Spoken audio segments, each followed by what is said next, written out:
Hello, and welcome to Varn Vlog. Today, I have to ask myself a question. Does a political movement that can't define itself in anything other than giving people what they currently have but for free actually a political movement? Can it generate a subject of its politics, a program beyond facile tinkering? After all, plenty of capitalist countries have free education and socialized medicine. Yes, these are absolutely important in many ways. And don't get me wrong, social goods, which is what those are important. Why do we call them social goods? Because the cost of maintaining them privately is so much more expensive than maintaining them publicly because of scales of resources. But that is not remotely what socialism is about. It's not about just nationalizing the industries that annoy you,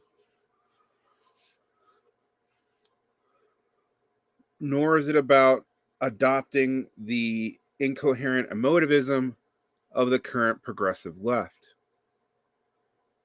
In fact, it's not even about just justice for the victims. What does that even mean? Anyone can invoke justice for victims.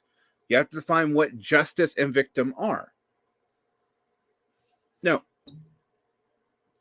from East Palestine, Ohio to the West Bank and the Gaza Strip, so much of the left cannot stay focused on who it wants to speak for because it doesn't know them. It's not from there.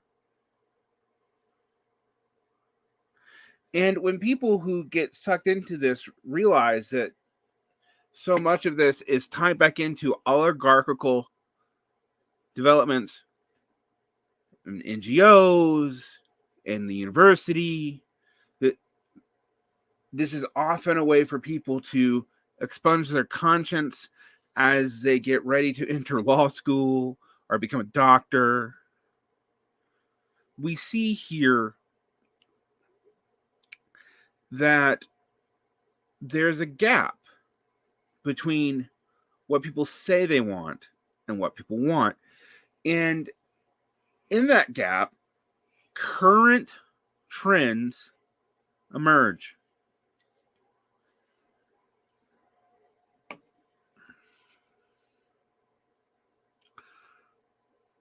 We can't all get along.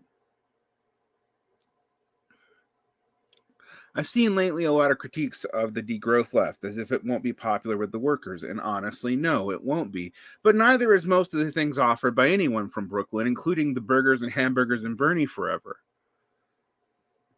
Because eventually people realize that's big rock candy mountain shit that you can't deliver. You don't know how to deliver. And when you go to deliver, you pull from things that currently exist. Not that socialism would just create all of society out of nothing ex nihilo. That's not what I'm talking about. Nor could it.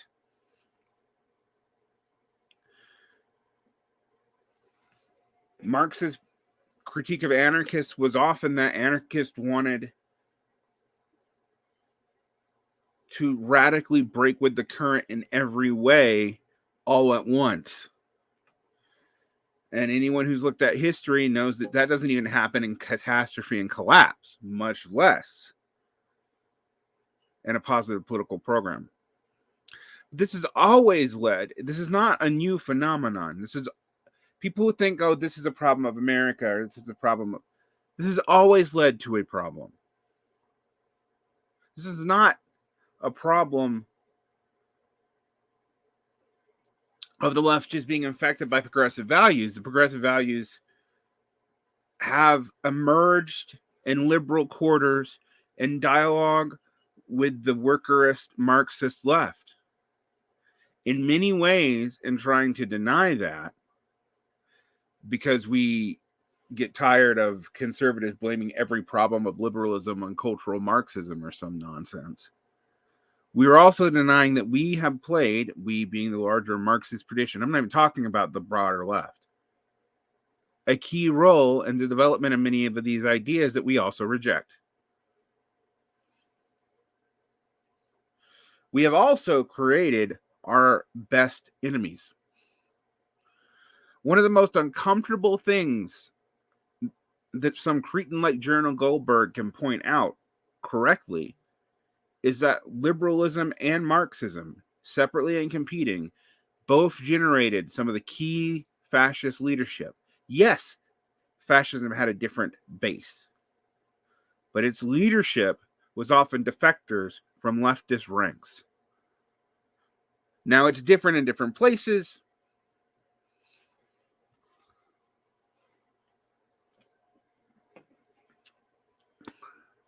We have to ask ourselves, why have left-wing movements done that? Well, you should just read the people. Read James Burnham.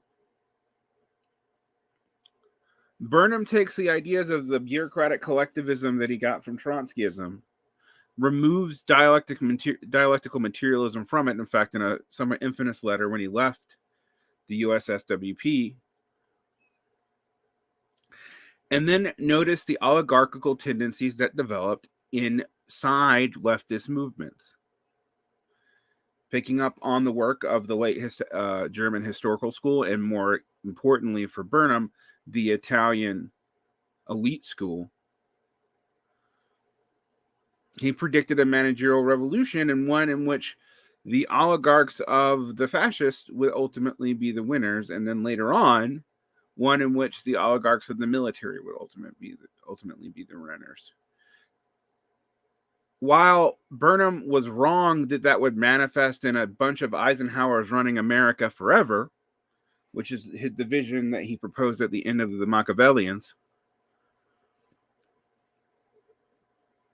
he actually isn't wrong that the managerial core of American society is in the military,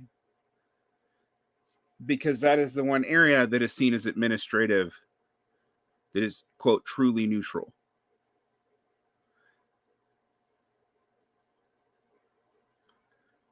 When a political movement cannot generate its own ethics, its own virtues, when a political movement cannot generate a clear subject who could embody and enact those virtues, when a political movement cannot generate its own program, how it thinks it should operate, how it figures out how it should get what it wants, but is obsessed with strategy and tactics before it even knows what it really wants as a positive program, only knows what it is against in the current society, that negation is a problem. It is not that we can plan out society before it exists, but the idea that many Marxists have maintained, that this is totally via negativa, that we just negate capitalism without proposing anything positive against it other than vague notions like equality, are the absence of value without saying how we're going to achieve what that even is. This is rife for oligarchical takeover. It is rife to produce resentment and to produce some of the best enemies we can make internal to our own movement, because it knows us, it knows our weaknesses, it knows the way in which we generate certain kinds of systemic responses that empower different, frankly, elites to manage everything. And we should be honest about that.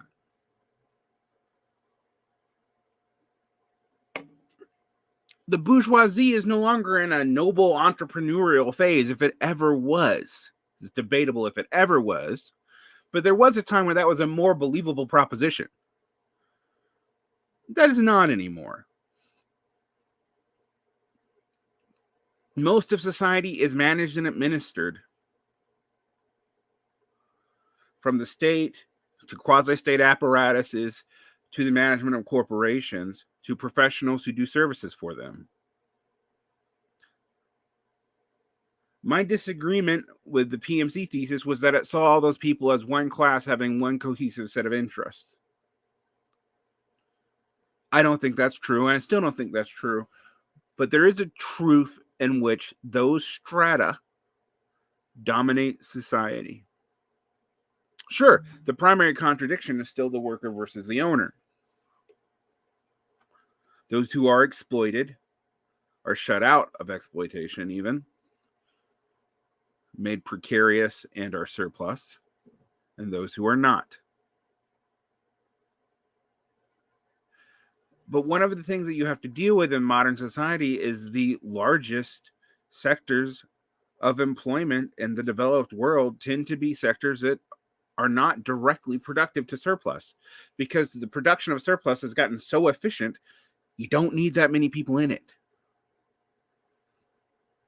Don't believe me? Look at this difference in the size of factories. People in the United States often think we don't make anything here.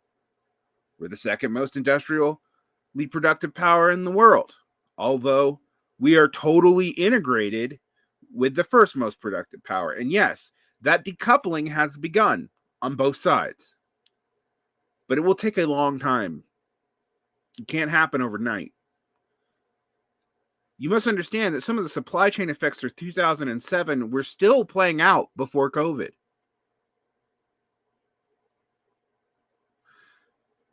The ship now is too complicated and too big to just turn on a dime. And even the capitalists seem unable to envision what they want when they turn it. But we have to generate a positive orientation. I've talked about programmatic unity. I've talked about the way the actual interest we give people will unite them. But there's also a way in which we have to give a vision for generating and understanding that interest. If we cannot do that, we cannot generate a subject, people who enact our policies. We cannot come up with a counter establishment, a different center of power, because we're dependent on the formal and legal chains that already exist. Even something like the Ackerman plan, where one cuts and breaks with the Democrats, becomes impossible, because you can never imagine when that's safe to do, since you've internalized both their political subjectivity, their baselessness, the different factions that vote with the Democrats, etc. I once got in a debate with Carl Bayer, the pseudonymous author of a socialist Substack, because I said that he misrepresented who the Democrats were. That yes, they had a great majority of the working poor, but they also had a great majority of the wealthy. That you are more likely to be a Republican if you make more than six figures, because there's a whole lot more people in the 100,000 to 200,000 income bracket than there is above it, which backs to the Democrats. And then when you get to the bourgeoisie, there's a real brutal pragmatism in their partisanship. They don't tend to be consistently one party. And why would they? It's a bad investment to only invest in one side.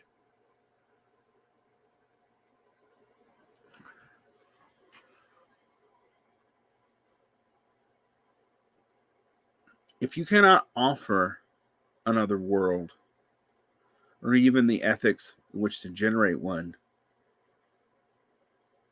you don't really have a movement.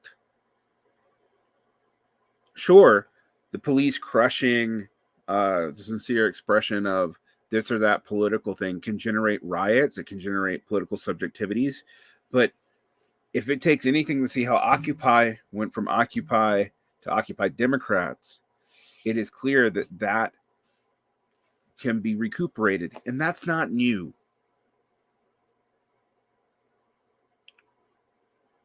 Look at the leaders of the SDS who ended up functionaries at the center of the Democratic Party. The irony of weathermen being advisors to Barack Obama should never have left anyone. Not because it proved that the radicals were in the Democratic Party, but that the Democratic Party had captured even some of the most strident of the boomer radicals.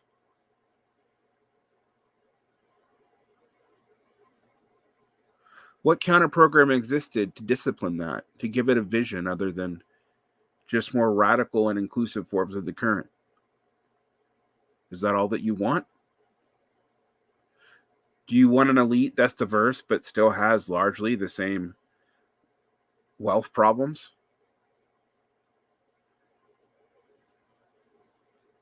Do you feel like it's good enough to see black representation in Star Trek with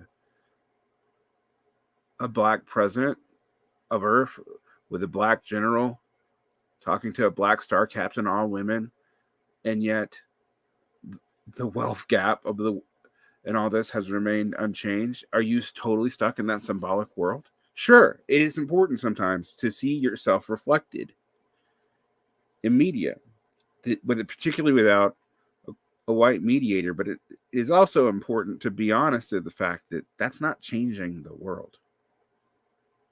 It's not changing the wealth gaps. It's not making everybody else better. It's just a vision of an alternative, more inclusive elite.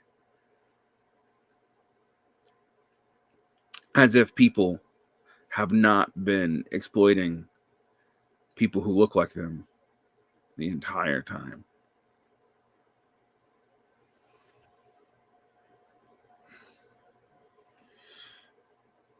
I've been thinking a lot about the fact that the left critique of the left doesn't seem to go anywhere.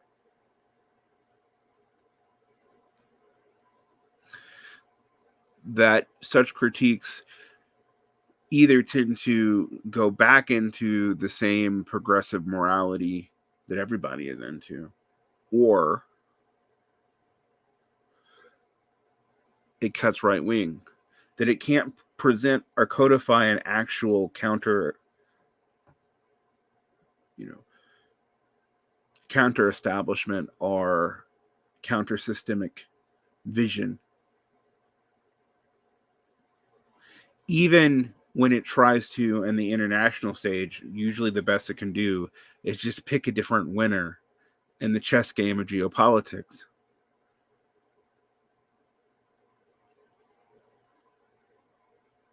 Not good enough. Never was good enough.